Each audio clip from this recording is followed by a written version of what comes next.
शांति। अव्यक्त परिवार में आपका स्वागत है। आज है दिन 4।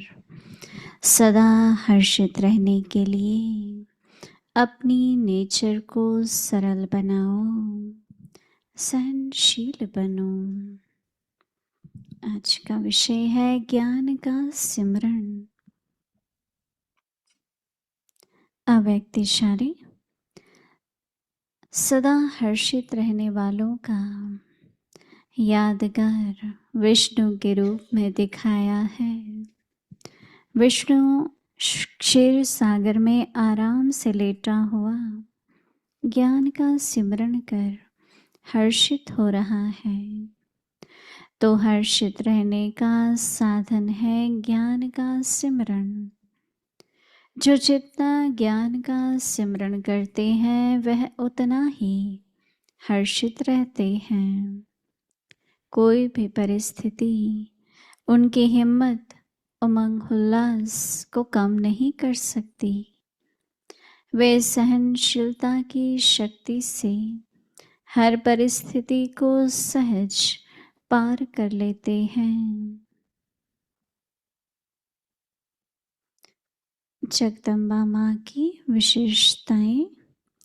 मम्मा को बाबा ने कहा तुम लक्ष्मी बनेंगी। बस एक बारी कहने से मम्मा की सूरत और सीरत बदल गई। गुणवान बनना है, गुण देखना है, गुणदान करना है। यह 3 बातों में मम्मा पक्की थी। इसलिए उनकी उम्र भल कम थी, लेकिन धारणा में बड़ी होने कारण उनको सब बड़े छोटे दिल से मम्मा कहने लगे। गुणमूर्त मम्मा सबसे नंबर 1 चली गई। अभी हम मोहिनी दीदी जी से सुनेंगे।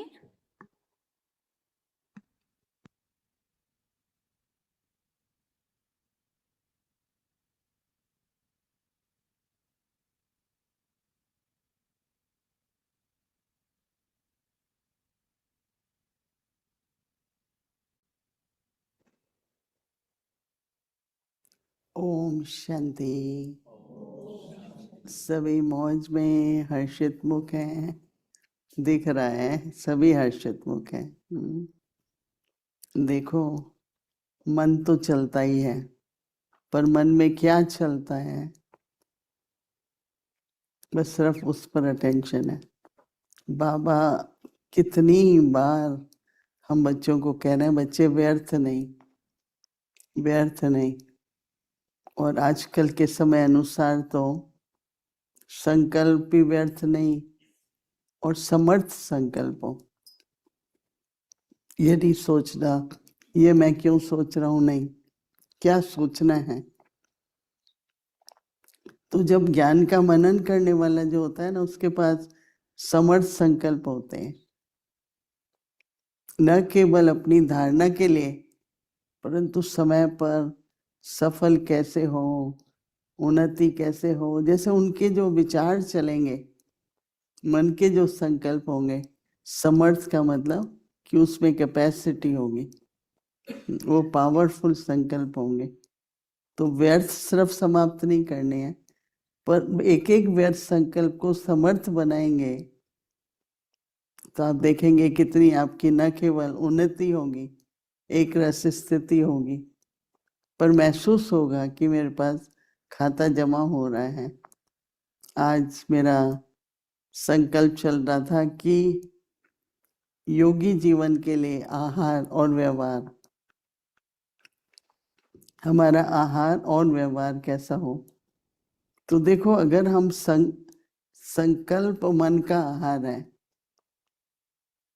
संकल्प मन का आहार है, तो जैसे हम आहार को ध्यान देते हैं वैसे संकल्पों में ये भोजन क्यों दूं अपने मन को, ये संकल्प मैं क्यों दूं मन को।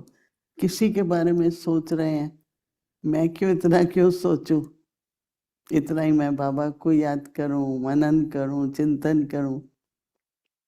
और आहार में भी जैसे कि कहते हैं ना, जैसा अन्न वैसा मन। बाबा के घर में खाते हैं, बाबा के घर में भोजन करते हैं, परंतु उसमें भी अगर हम अपनी हर तरीके से भोजन देख के भूख लगती है या भूख होते हैं तो भोजन खाते नहीं, ऐसे बहुत अच्छा भोजन देखा तो उस दिन थोड़ा ज्यादा खा लिया क्योंकि ज्यादा अच्छा लग रहा है, राइट। तो एक भोजन आहार का भी जो संयम है ना, वो जरूरी है। चाहे बनाने वाले, चाहे खिलाने वाले, चाहे खाने वाले, तीनों को ध्यान रखना पड़ता है। तो इसलिए देखो आजकल तो स्वास्थ्य के हिसाब से भी दादी हमारी जानकी का एक फॉर्मूला था, कुछ भी छोड़ो नहीं पर थोड़ा खाओ। कहीं हम कहते हैं हम नमक बिल्कुल नहीं खाते, फिर कहते हम चीनी बिल्कुल नहीं खाते, कहती मैं सब खाती हूँ पर थोड़ा। तो इसलिए देखो आजकल स्वास्थ्य में भी बहुत तरह की चैलेंजेस आती हैं। मीठा खाते हैं, आजकल मैं सबसे पूछती हूँ आपको शुगर तो नहीं है? बॉर्डर लाइन है। सब कहते हैं बॉर्डर लाइन है, तो बॉर्डर लाइन का मतलब क्या? कि कम करो। ब्लड प्रेशर है, बस बॉर्डर लाइन पर है, वो भी नमक कम करो, थोड़ा चीनी कम करो, तो अपने आप ही अपनी पर अटेंशन दे। जितना जरूरी है शरीर के लिए तेल भी, तो जैसे कि सबके पास ये ज्ञान होना चाहिए, समझ होनी चाहिए, बनाने वालों को भी होनी चाहिए, खाने वालों को भी होनी चाहिए। हर प्रकार से अपने पर संयम रखने से स्वास्थ्य अच्छा रहता है। तो इसलिए आहार सिर्फ सतोगुनी नहीं हो, परंतु नियम अनुसार।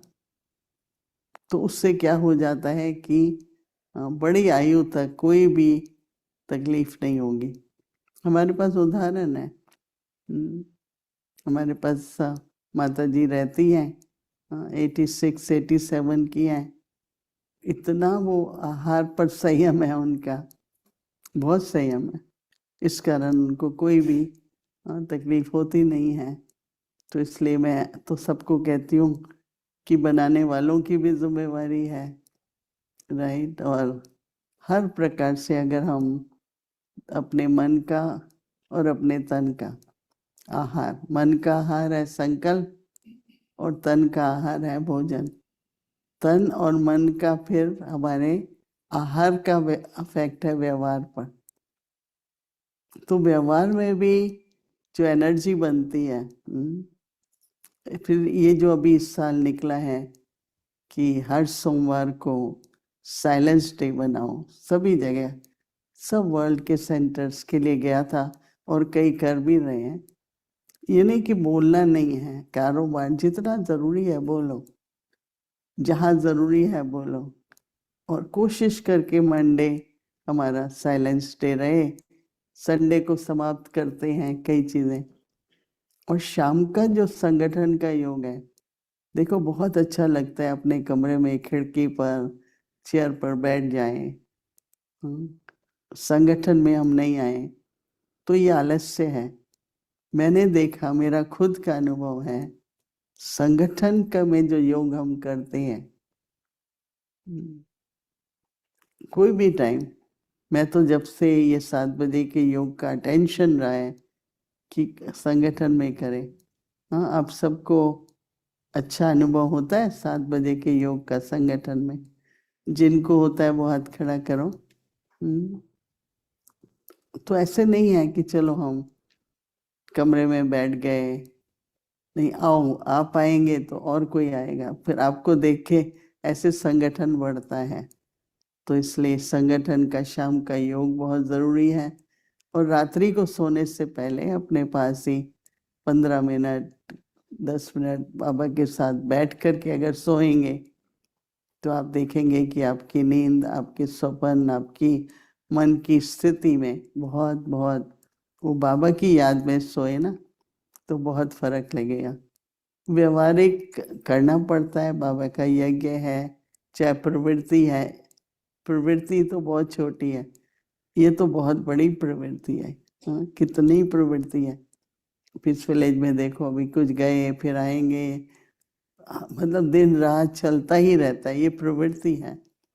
परंतु प्रवृत्ति में रहते हुए भी ऐसा हो जैसे हम निर्वित हैं, और निर्वित होने के लिए फिर अपना हर बात पर अटेंशन देनी होगी। जितना जितना हम बाबा के बच्चे अपने संयम नियम पर चलते हैं, उतना आने वाले हमारे संग जो भी होंगे उनकी जीवन में भी वो धारणा सहज हो जाती है। तो संगठन के योग का महत्व है।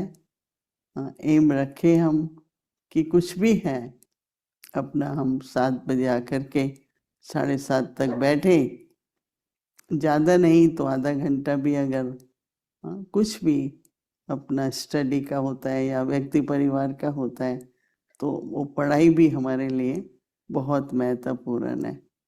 तो इसलिए आहार का व्यवहार और व्यवहार का फिर दूसरों पर जो प्रभाव पड़ता है, हम योगी हैं ना, तो योगी के लिए कहा जाता है मान अपमान निंदा स्तुति जय पराजय सर्दी गर्मी सब में समान। आज हिंदी वाली टीचर्स के साथ बहुत बड़ी 1 घंटे की चिट चैट होती है, महीने में एक बार। अच्छे अच्छे प्रश्न वो पूछते हैं, तो उसमें यही प्रश्न ज़्यादा चलता है कि वर्तमान परिस्थिति अनुसार हमें क्या करना है, स्वयं में क्या परिवर्तन लाना है, वातावरण में क्या परिवर्तन लाना है, अपनी व्यवहारिक संबंधों में क्या परिवर्तन लाना है। और एक बात का तो हमें ध्यान अब रखना ही चाहिए कि जितनी मन के संकल्पों की बचत करेंगे, उतना हर चीज पर अटेंशन जाएगा। जब से मेरा कुछ दिन पहले न्यूयॉर्क में हमारे भाई ने अटेंशन दिलाया कि बिजली का खर्च बहुत बढ़ रहा है, तो हमने कहा ठीक है, कुछ हमने कहा नहीं ऐसी बात नहीं है, पर ध्यान जाता है। अच्छा ये बिजली यहाँ चल रही, इसकी तो ज़रूरत नहीं है। अच्छा ये इतना है, इसकी तो ज़रूरत नहीं है। तो धीरे धीरे एक बचत के संस्कार, एक नामी इकोनॉमी, तो वो अभी हमको बनाने पड़ेंगे। जितना अटेंशन एक नामी पर है, उतना ही अटेंशन इकोनॉमी पर भी होने से यज्ञ में बरकत रहेगी। जिन्होंने बाबा की भंडारी में डाला उनका सफल होगा, उनकी दुआएं मिलेंगी हम सबको। क्योंकि अगर हम कुछ भी व्यर्थ करते हैं बाबा की भंडारी से, उसका भी तो हिसाब किताब बनता है ना।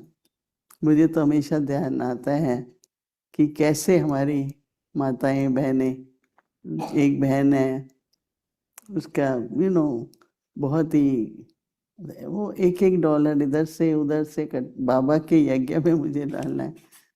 फिर जब वो लेकर के आती है $1 के, हाँ जो जो इकट्ठा किया है, तो मेरे आंखों में आंसू आ जाते हैं। मैंने कहा देखो कैसे भंडारी में डालते हैं, तो हमको कैसे भंडारी से उस धन का प्रयोग करना है, उस अन्न का प्रयोग करना है।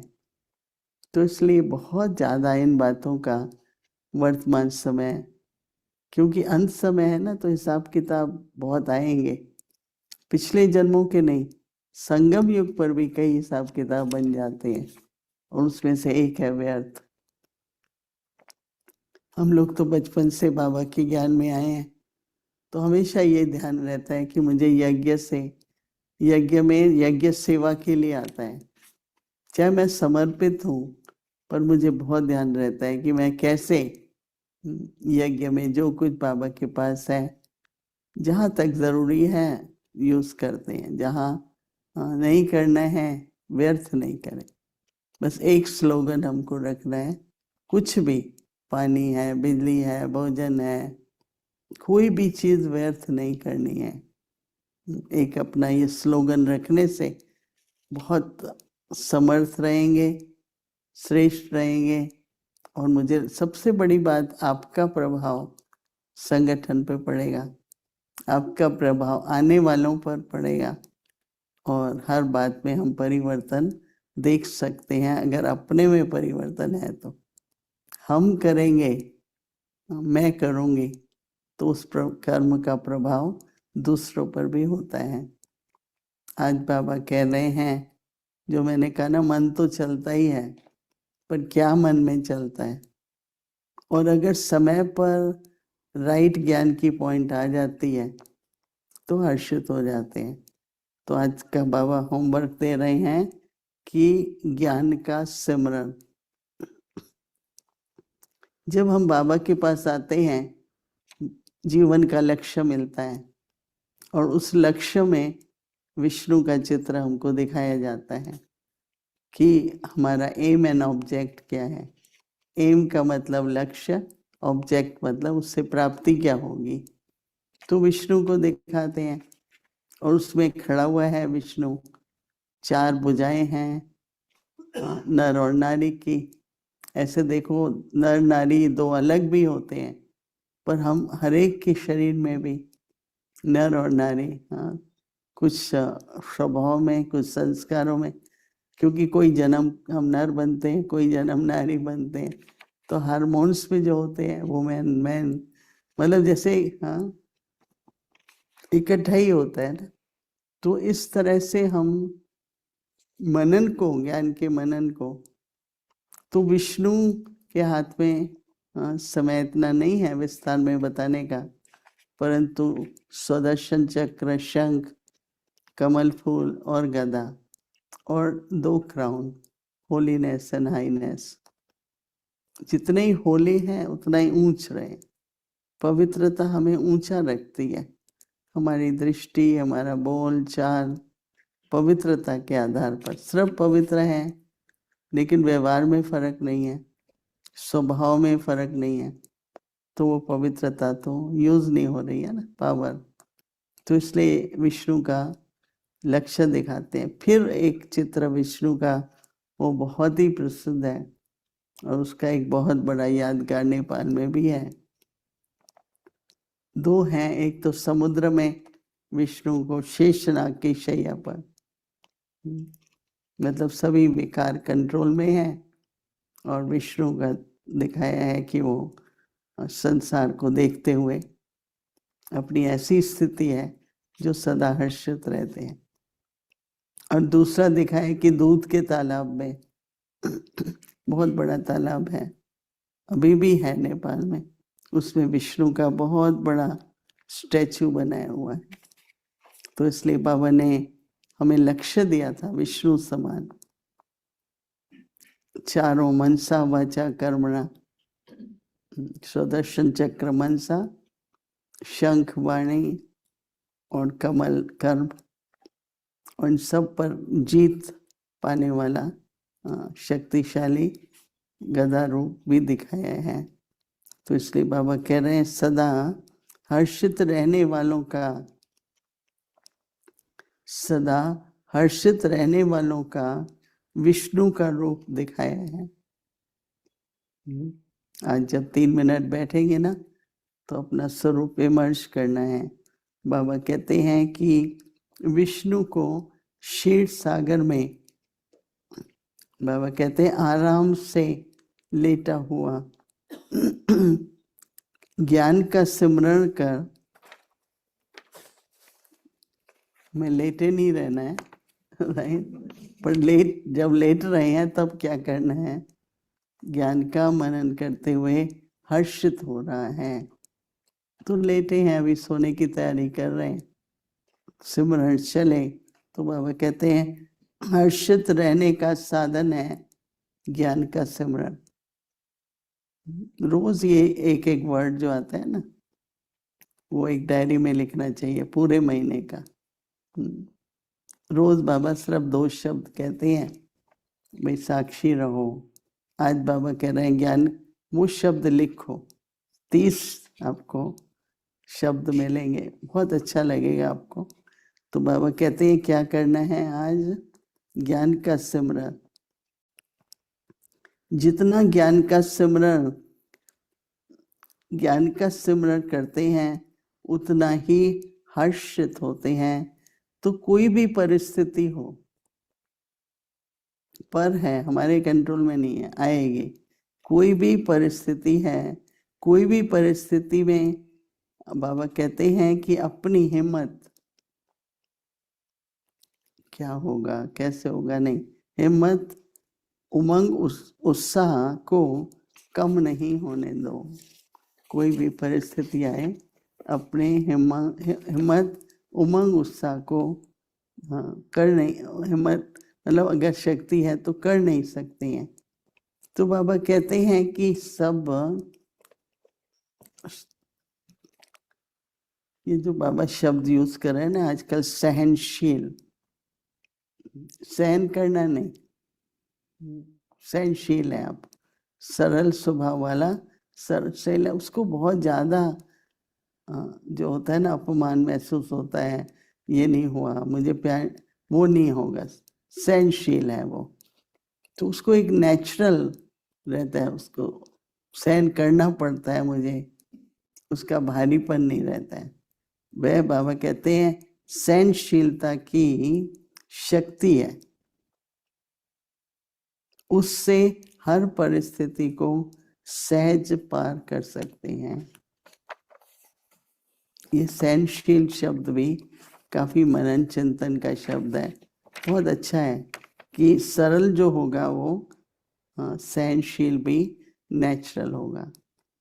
तो इसलिए अभी हम कुछ मिनटों के लिए बैठ के अपने विष्णु स्वरूप को दोनों तरह से, चाहे वो खड़ा हुआ विष्णु है, चाहे लेटा हुआ विष्णु है, हर्षित मुख है,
ओम शांति।